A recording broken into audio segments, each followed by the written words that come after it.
Well, may I say thank you to all of you who have stayed for the entire evening, and thank you for being here and listening very attentively. Thank you very much to all who made this available to us, this fine facility.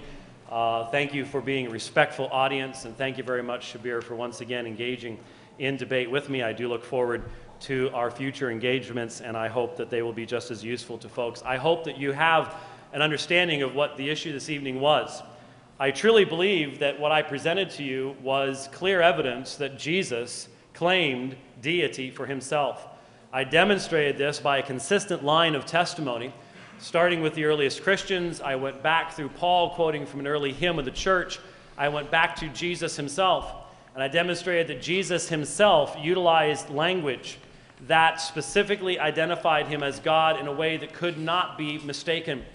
What has been the response to that? The response has basically been to cast doubt upon the accuracy of what we have today. Not really the transmission of the text, interestingly enough, though that's a direction that many Muslims will go, but to cast doubt and saying, well, we can see theoretically that there is a development here or there is an addition here. However, we saw in the question and answer period that there are counter examples to that, and it's difficult for you to maybe grasp hold of all these things in a short discussion that we might have here, but there have been sound and consistent Christian responses to every one of the criticisms that Shabir Ali has leveled for a very, very long time. And here's what I want the Muslims to hear.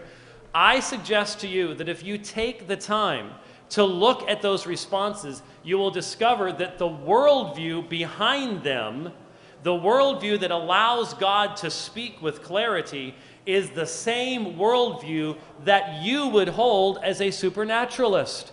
And that the people who would not allow the New Testament to give us a specific testimony to the deity of Christ, or would say, well, theoretically, maybe this was an addition, or theoretically, maybe that happened, that the worldview of the people who take that perspective would not be consistent with your own. That really becomes the issue here. And I really would suggest to you, if you would take the time, I mean, one of the questioners had just taken the time to read the Gnostic Gospels. My friends, if you will read the Gnostic Gospels, if you'll take the time to read that, please read Matthew, Mark, and Luke. You will find that the people who wrote Matthew, Mark, and Luke believed in the God of Abraham, Isaac, and Jacob.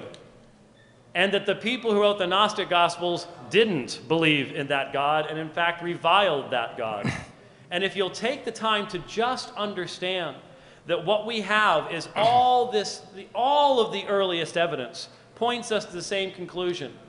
And here's my question for all of us this evening. What if those texts I presented to you are right? What if Jesus Christ, when standing before his accusers, identified himself as the Son of Man who is worshipped by his followers and is given a kingdom that will never end and is worldwide? What if that, which is part of the earliest tradition even from the liberal perspective, what if that is true? My Muslim friends, what if every breath that you have and every beat of your heart actually comes from the hands of Jesus of Nazareth? What if he truly was the incarnate one? You cannot treat him as a mere Rasul. The Jews did that in John chapter 8. They refused. They would have accepted him as a Messiah. They would have accepted him as a prophet. He raised the dead. It's pretty hard to argue with that. But what they rejected was that he truly was the eternal one, that he had come into human flesh. And Jesus said to them, unless you believe that I am, you will die in your sins. That sounds very final to me, my friends. And so have you ever pondered, what if Jesus was telling the truth? What if this message, which existed for hundreds of years before the Quran came into existence, what if it's true? What will you do with a Jesus who can stand before his accusers and say, I am the Son of the Blessed One, and you will see the Son of Man coming with clouds and with power? Are you ready to meet that Jesus?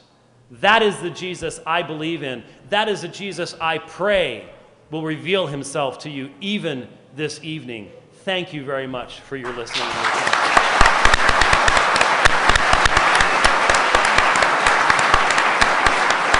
But I always bring books for Shabir Ali, and they're the ones I want him to read. Here's one on the deity of Christ. There you go. And here's from a friend of mine, I thought you might find very interesting on love, freedom, and evil. Maybe it might lead to our next dialogue. Sure, absolutely. Thank you very much. Okay.